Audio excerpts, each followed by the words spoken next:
Greetings and bienvenue, crew. Thank you for returning to this broadcast, and welcome to new viewers joining us for the first time. If you like a video, then feel free to subscribe. Be me straight outta high school. 93 on ASVAB or whatever it's called. Go the sub route, sonar tech. Year and a half of school. Finish in under 10 months. Get stationed in Washington. Part of training is listening to a bunch of sounds. Basic stuff. Engine noise for every type of boat, sounds of torpedoes, what other subs sound like. Spent days listening to stuff like this. Finally time to go underway. Few months go by and everything is normal.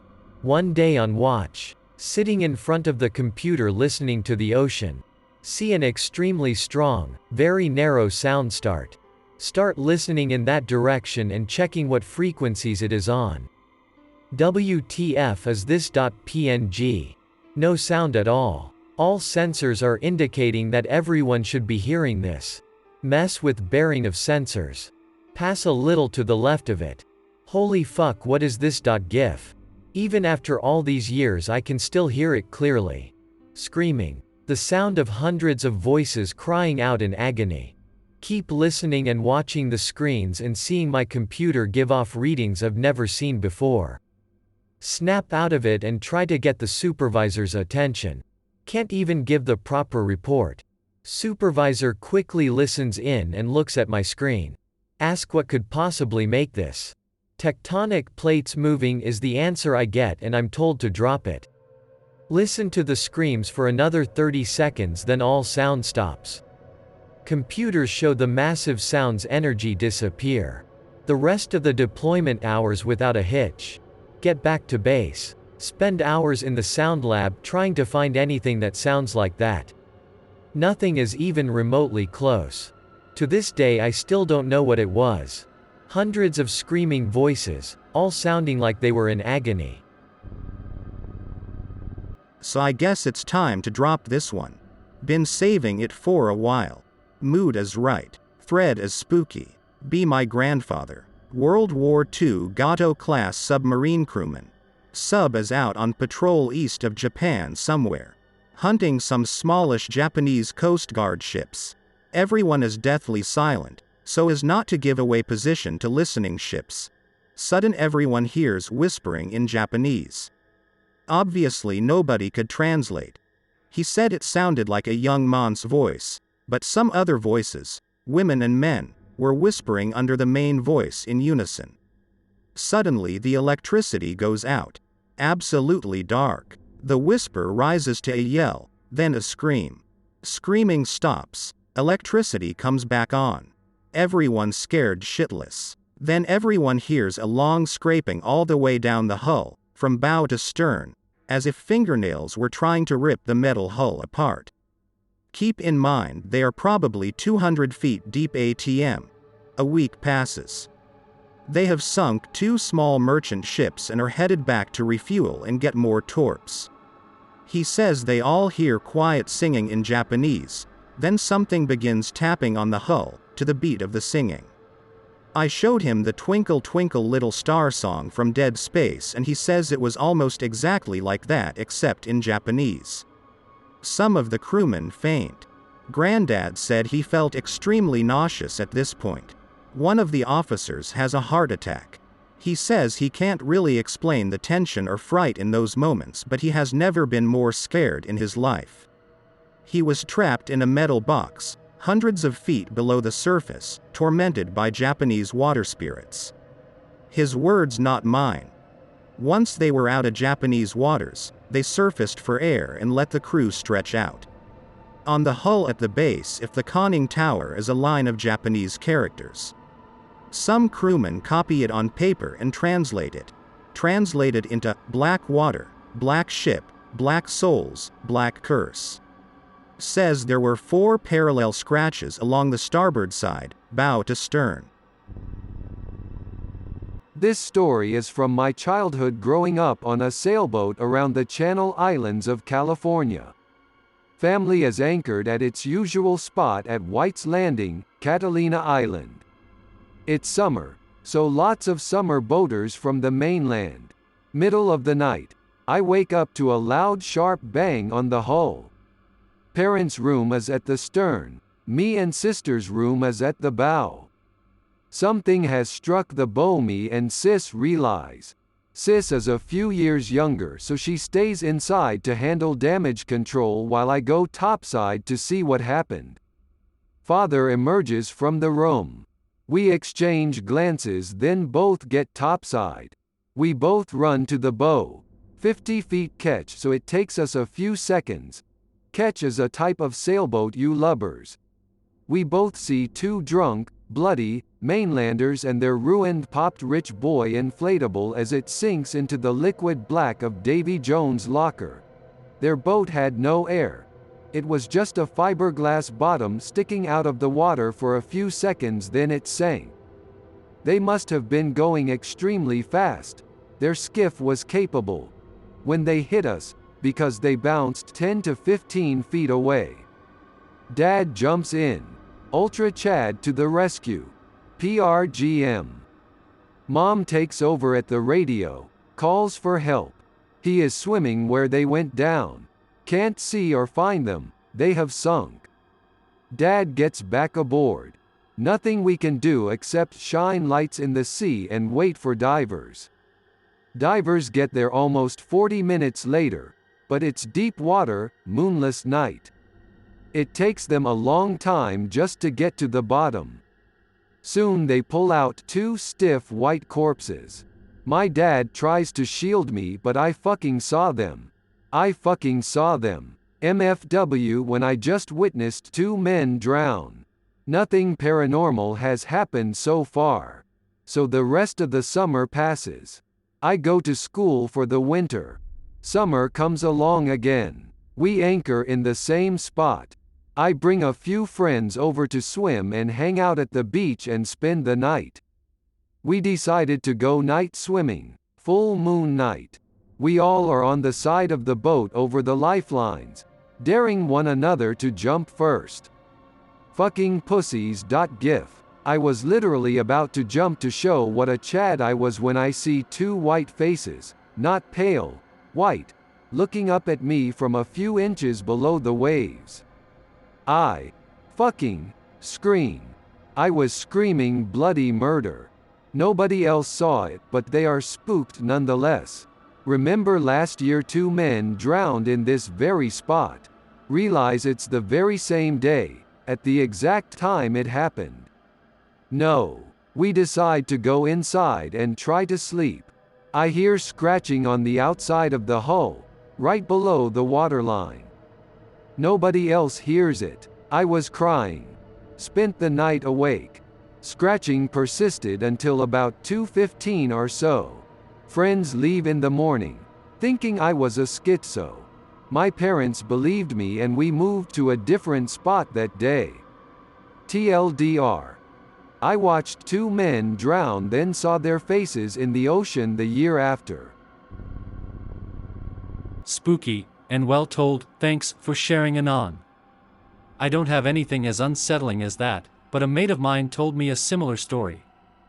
I'm not familiar with boats, landlubber here, so forgive the rough sketch. Mate of mine likes to go sailing off the coast, spending an afternoon on the water. Hears a splash beside the boat and looks over the side.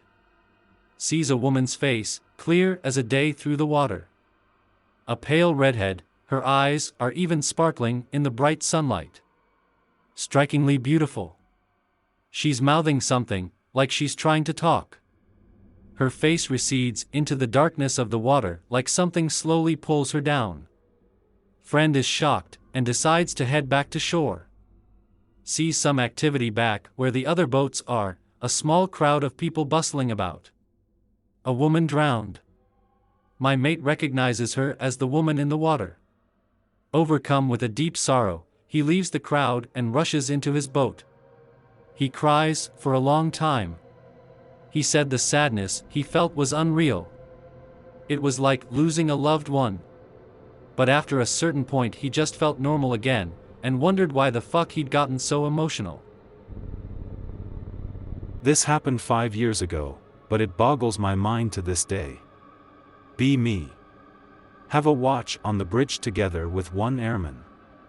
Very young man, but responsible and competent. Nothing happens. Boring shit you always get in the Biscay Bay. Everything swell. Airman tells me he sees another ship. Look up from the console and onto radar, check AIS and comms. Nothing. I assume it could be a small pleasure craft. Strange, but not entirely unlikely. Take binoculars and ask him to show me. Both of us look where he spotted the ship for a few minutes, but find nothing. Tell him his mind probably connected some shapes and it's nothing. 10 minutes later, he sees it again. Get kinda rude, but check anyway. Nothing, assume he is just over-enthusiastic. Ask him to describe the ship. He describes a huge ship with a tall superstructure and actual turrets. Ask him if he consumed alcohol or other drugs, because battleships are not used anymore and he's an idiot. Hear a ship's horn. Run to comms, because I thought I fucked up and there is a ship nearby. Nothing on any system. AB tells me to look portside. A fucking battleship goes past us without even disturbing the water. Maybe 50 meters away from us. Ask the chief engineer to come up and look right. He sees it too. My face when he only tells us to not look at it directly. What? This fucker knows more. Is he still alive? Can you ask him or talk to him about it? He is very much alive and employed, but I don't know on what vessel or his contact, since the crewing agency doesn't tell us because EU data protection nonsense. However, we obviously asked him afterwards what the fuck we saw and why we shouldn't look at it. He only responded very defensively and didn't really tell us anything of any substance except that it's not an uncommon sight and that these ghost ships would bring bad luck if you looked at them too long. But otherwise are supposedly harmless. On other occasions, before we saw the ship, he also told of more ridiculous shit, which nobody really believed. But after what happened I am more inclined to believe him. The things he also talked about, and take that with a grain of salt because I think he was also just messing with the never guys, include weird stuff like sirens/mermaids in the MED, lights mimicking lighthouses, and that sounds terrifying as fuck, and more reasonable things like St. Elmo's fire and Milky Water, which is just physics/biology at work. I also have some more stories of strange things myself, but they aren't really scary, just strange. On a side note, for a time I was also considering that we saw a real ship adrift and abandoned. However, these don't move swiftly and straight like they are propelled by engines and obviously give off radar signatures and are affected by waves or affect them. Furthermore, they don't sound horns. B 3 months ago. Sailing across the Atlantic. Solo. Sitting in the cockpit, just enjoying the sound of the ocean and rocking of the boat. Very dark night, no moon. GPS says I'm about 1,000 miles out. The sky explodes in a bright light. As bright as the sun, but the sky is still black. Jump up thinking it's a flare and someone is in trouble. MRD, radar detector, going crazy. Readings in a 360-degree circle around Maine. Get on radio asking if anyone needs help. No response. Look over in the direction of the light and start to head that way. Still asking on the radio if anyone needs help. No response. Light is hovering in the sky. Flares don't hover. I get within 2 miles of the light and it shoots straight down into the ocean. Sky goes black again. Can see the light dropping deeper in the water. MRD stops buzzing. Light disappears. Start asking for anyone on the radio. No response. I didn't get any response on the radio for 14 days. I did get another reading on the MRD, but I never saw anything, probably a container ship. I tried to get them on the radio, but they never responded. I was starting to think my radio was broken, but it worked and the Portuguese Navy asked my intentions when I entered their waters. In 1900, the only living souls on the Scottish island of Moor were 3 lighthouse keepers, alone in the vast ocean. The day after Christmas, a supply ship arrived at the island. To the crew's surprise, the lighthouse keepers were not waiting for them on the island's small dock. After blowing the ship's horn and sending up a flare, there was still no activity on the island. A replacement lighthouse keeper named Joseph Moore was eventually sent to investigate. As he climbed the narrow, rocky stairs leading up to the lighthouse, Moore recalled being struck with a sense of nameless dread. As he neared the door, he saw that it was unlocked. Stepping carefully inside, he also noticed that 2 of the 3 waterproof jackets usually kept in the hall were missing. Reaching the kitchen, he found the remains of a meal and a chair lying on the floor. The clock in the kitchen had stopped working. The lighthouse keepers were nowhere to be seen. A further investigation revealed the disturbing final entries in the lighthouse log. The entry for the 12th of December was written by a keeper named Thomas Marshall. In it, Marshall claimed the island had been struck by severe winds, worse than anything he had experienced in his career. Even though the lighthouse was solid enough to outlast any storm, Marshall wrote that the principal keeper, James Duckett, was very quiet. The third keeper, William MacArthur, was an experienced sailor and a famously tough tavern brawler. The log entry ended by noting that he had been crying. Further entries recorded that the storm continued to rage for a few days. Secure in their lighthouse, the 3 men had nonetheless begun praying. The last entry stated, "Storm ended, sea calm. God is over all." Though the lighthouse was visible from the nearby island of Lewis, no storms were reported in the Moor area during the days noted in the log entry. Be me. I live in coastal Northern California, a really small town. Our town is north of San Francisco and there's no bay, just a small point. Out at a friend's house one night. 2009. At the cliffs by the ocean. Should have been a bright moonlit night, but clouds make it really patchy. Not normal fog though, just overcast. Looking over the ocean. Suddenly a large whirring noise. Like huge whirring noise, really low. Sounds like many large propellers or something combined with like large mechanical groaning, like when a ship is moving. Friend and I, he was 17 and I think he had a crush on me. Start to get nervous, we're exposed so we move a little back from the edge of the cliff. All of the sudden we see some huge shadow moving over the ocean. It's in the distance but you can tell it's moving fast. No lights, just a huge, fast large shadow. Looks roughly elliptical in shape. We're freaking out, it's moving along the coast and nearer as well. We think we see the water moving, really turbulent out there. The song is building. The thing starts shaking back and forth out there, but then we realize that it's spinning in circles. The sound cut out when it started spinning, but the sound took a little time to reach us. The circles are getting tighter and tighter and the humming whir starts up again, low this time. This thing is fairly close to the shore now but still way too far to see anything at night. It looks like it's spinning really fast now. All of the sudden the clouds start to clear around it and moonlight starts coming in. The shape is still black, I think it must have just been very dark. The whining sound almost hurts our bones. We're literally shaking at this point wondering if we should run. I'm pretty sure I'm going to die.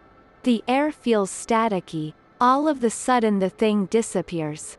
Huge water crashing sound. I'm pretty sure it went straight up, but I couldn't tell, it was too fast. Maybe it just disappeared. No more humming, we're just standing there. After about 2 minutes huge waves start to hit the shore below us. We can hear them, they're crashing against the shore. Whatever it was it must have left some massive ripples. Never knew what it was. No one believed us. Still scared of the ocean. Be in the Coast Guard. On a ship sailing in the Pacific about 200 miles from the coast. About 2 a.m., on watch on the bridge. The weather is so bad, no one is allowed outside. Lightning, 25 to 30 foot seas, fucking monsoon rain. Something metal outside banging against a wall. It's loud as fuck. Captain calls the bridge and tells us it's waking him up. Lieutenant looks at me. Anon, go outside and take a look. Sir, I really don't want to do that. Just bring a life jacket and a radio, we'll keep an eye on you. I know damn well if I fall into the ocean there is no fucking way they can turn around to get me. Seas too rough to launch small boat. Nearest helicopter is hundreds of miles away. I go outside, can barely see my fucking hand in front of my face. No lights on deck because super secret military operation. Only light is a shitty little red flashlight I have. Can't even use it properly because I need 2 hands to hold on. Climbing up and down ladders, slipping off. Adrenaline starting to rise as I slowly hike to the bow of the ship. Lightning striking just 100 yards away. I can't see the water so I can't position myself to be ready for next swell. Get to the bow, see a small metal clip slamming against a wall. Ship goes off the back of a giant swell. I fall into the lifeline, wire surrounding the outside of the ship, last line of defense before falling over. Slip and fall onto the deck. Holding lifeline with one hand. Realize I could fucking die. Wait until next swell and crawl as fast as I can to the clip and unfuck it. Slowly make my way back inside the ship. I didn't even go back to watch after that. I radioed the LT and told him I was going to take a hot shower. Thanks Anon, told you it was fine. Be a sailor, trainee nav officer, who spent 4 months sailing the Baltic last year. This is in Travemünde, Germany, it's called the Passat or some shit. Anyway, I used to sail past that vessel every 3 days. All the shit you're posting about ghost ships is RC bollocks. There were loads of tall ship races through the Baltic specifically to Travemünde. Sailboats are literally the bane of my life, usually full of yuppie friends that don't follow coalregs and get in the way in traffic separation zones. Anyway, story time. In the Baltic Sea just off the island of Bornholm at night there are insane views of the stars. No light pollution for miles. I sail with a team of ex-USSR bosons, no bullshit guys. One evening go out for a cigarette on deck 6. Walk around the side of the vessel under lifeboats because fuck passengers, loud obnoxious drunk dicks. See a conspicuous looking star. Flashing pretty rapidly. Starts darting about. More appear. Get a feeling of dread and go to the room. Next morning one of the ABs, ex-battleship boson from Cold War, ship labor, called Sergey says he saw lights in the sky quite low last night, not showing up on radar, too fast to be anything human. These lights seem to appear relatively frequently. When on the bridge always go out for a cigarette with a B called Q point out the lights to him a few times, he says he doesn't want to see this shit and just goes back inside. Lights seem to reappear when we have emergencies on a ship, for example casualties predominantly. Ever since the start of being on ship, wake up and sit bolt upright at 2:30 a.m. every night. Start doing night watch because I can't handle this shit. Come back home and now have to sleep with dim light on because every night even when I am so tired I wake up at the exact same time with an intense sense of foreboding. Heard this story from a guy I used to work for. He said he was on a sonar ship off the coast of Chile around the early 90s, and they were mapping the seafloor. It wasn't really a naval operation. But one day they pinged something fast-moving and enormous. It was sort of following the ship. The signature was too huge to be anything known, organic. They had no idea what it was. Anyway, they stayed on its trail for a day or so. and the captain decided to have this frozen half of a horse flown out to the ship, which they then baited onto the ship's titanium winch hook and dropped in the water. He said it went deep enough to get the attention of whatever it was, and he said after about an hour the bow of the ship just lurched violently into the water and almost snapped the steel cable. When they pulled it up, the horse was gone and the titanium hook was all fucked up and straightened out. After that stunt, the Chilean Navy told the captain in so many words, "Don't ever come back to this area again and forget whatever you think happened." He was part of this organization called the Brotherhood of the Coast, which is for renowned seafarers. He said a lot of guys had stories about things they can't explain. Oceanographers to marine biologists that knew there are things down there that aren't really talked about in public, or things that people know and kinda want to keep under wraps. I hope that you enjoyed tonight's broadcast. If you enjoyed tonight's story, then please subscribe to the channel, as more green texts will appear daily. A new broadcast will appear when the clock strikes midnight Central Time.